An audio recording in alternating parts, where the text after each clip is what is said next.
Good morning बच्चों। आज की वीडियो में हम लोग चौथी कक्षा की हिंदी पाठ्य पुस्तक भाषांजलि का पाठ 2 का प्रश्न उत्तर बनाना सीखेंगे।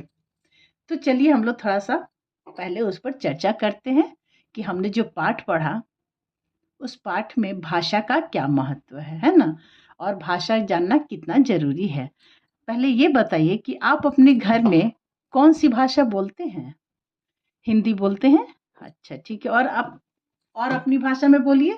घरेलू भाषा मगही बोलते हैं। अच्छा, और आप किस भाषा में बात करते हैं? भोजपुरी में। और आप सादरी भाषा में। अच्छा, और आप किस भाषा में बात करते हैं बच्चों? तो मैथिली भाषा। अच्छा, आप बंगला बोलते हैं। बहुत अच्छी बात है। यही तो हमारे भारत देश की खासियत है, विशेषता है कि हमारे भारत देश में अनेक भाषाएं बोली जाती हैं। अच्छा, अपनी मातृभाषा के अलावा आप और कौन कौन सी भाषा जानते हैं? आपको और कौन कौन सी भाषा आती है? हिंदी तो आप जानते ही हैं, और साथ में जो भाषा आप घर में बोलते हैं, है ना? ठीक है। अंग्रेजी भी थोड़ा बहुत जानते हैं कि नहीं? जानते हैं ना? अपनी मातृभाषा में बातचीत करने में आपको कैसा महसूस होता है? अच्छा लगता है कि नहीं? अच्छा लगता है ना? मुझे तो बहुत अच्छा लगता है जब मैं अपनी मातृभाषा में बात करती हूँ। आप भी लिखिए कि आपको अपनी मातृभाषा में बात करने में कैसा महसूस होता है।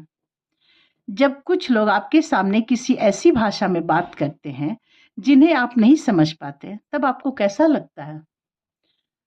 अच्छा लगता है? नहीं ना? हाँ, एकदम बेकार लगता है। ये गलत बात भी है। जब दो आदमी एक साथ, बहुत सारे लोग बैठे हैं, तो आपस में एक अलग से भाषा में बात करना शिष्टाचार भी नहीं माना जाता है। हाँ, अगर वो आपसे परिचित नहीं है तो वो आपस में जो भी भाषा में बात करें। लेकिन अगर हम लोग ग्रुप में रहते हैं तो ग्रुप में कोई दो व्यक्ति अगर अपनी भाषा में बात करने लगते हैं जो आपकी समझ में नहीं आ रहा है, तो अच्छा भी नहीं लगता है ना? आपको भी अच्छा नहीं लगता है ना?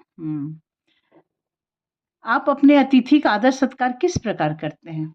अच्छा बच्चों, आपके घर में जब मेहमान आते हैं तो आप क्या करते हैं? अच्छा, उन्हें बैठाते हैं पहले, ठीक है, और फिर क्या करते हैं? फिर पानी लाकर देते हैं।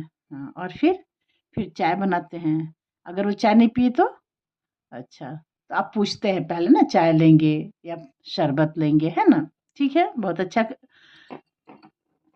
तेनालीराम की जगह आप होते तो विद्वान की मातृभाषा कैसे पता करते हैं? ये तो आपको सोच सोच करके और अच्छे से लिखिए कि अगर आपको ये काम मिला रहता उस विद्वान की मातृभाषा पता करने का, तो आप क्या उपाय कर सकते थे? ये लिख करके अपनी कॉपी में और मुझे बताइए। अम्मा अम्मा। विद्वान दर्द से छटपटाए और तमिल भाषा में अम्मा अम्मा करने लगे। अचानक चोट लगने से दर्द होने पर विद्वान ने अम्मा अम्मा कहा। आप ऐसे समय में क्या बोलते हैं?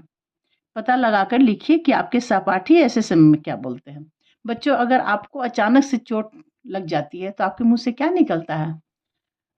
अच्छा, दोस्तों की भाषा। अपने सहपाठियों से यह पूछकर लिखिए कि अपने घर की भाषा में वे किसी का नाम किस प्रकार पूछते हैं। जैसे हिंदी में पूछते हैं तुम्हारा नाम क्या है, इंग्लिश में पूछते हैं व्हाट इज योर नेम।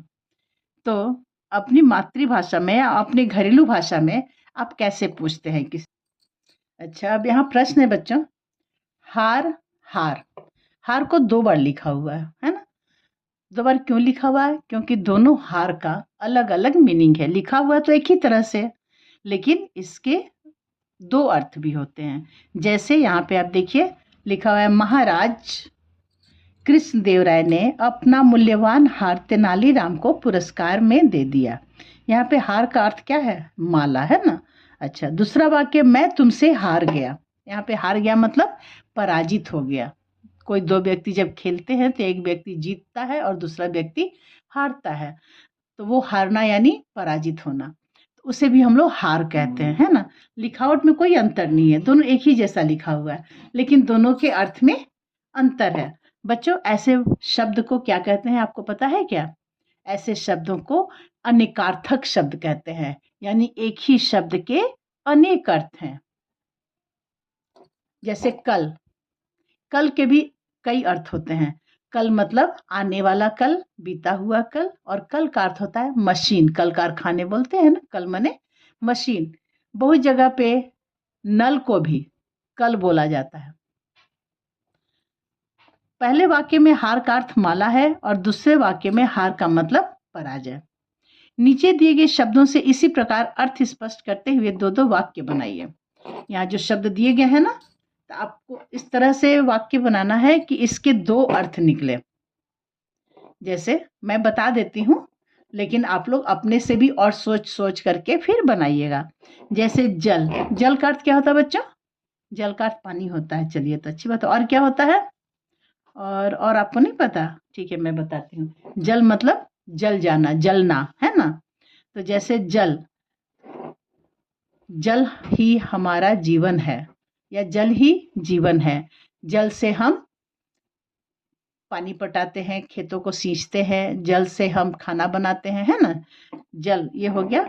और दूसरा जल मतलब जल जाना। जैसे वह व्यक्ति आग से जल गया या वह व्यक्ति गर्म पानी से जल गया। तो यहाँ पे जलने का अर्थ क्या है? जल जाना, है ना। उसी तरह से उत्तर, उत्तर का एक अर्थ होता है आंसर, जवाब, और उत्तर दिशा को भी कहते हैं।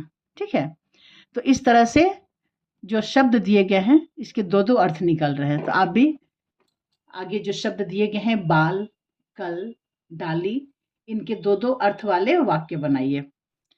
तो बच्चों, आज की वीडियो में इतना ही, और कल हम लोग पढ़ेंगे समझिए और लिखिए। यहाँ पे क्या है? दो भिन्न शब्द मिलकर एक नया शब्द बनाते हैं। यहाँ कुछ ऐसे ही शब्द दिए गए हैं, खाली जगह में इन्हें भरिए, इनके अर्थ भी समझिए। जैसे मातृ और भाषा, मातृभाषा। तो ये हम लोग कल के वीडियो में पढ़ेंगे। बाय बच्चों। आपने मेरे चैनल को सब्सक्राइब नहीं किया है तो सब्सक्राइब कर दीजिए, लाइक और शेयर कर दीजिए।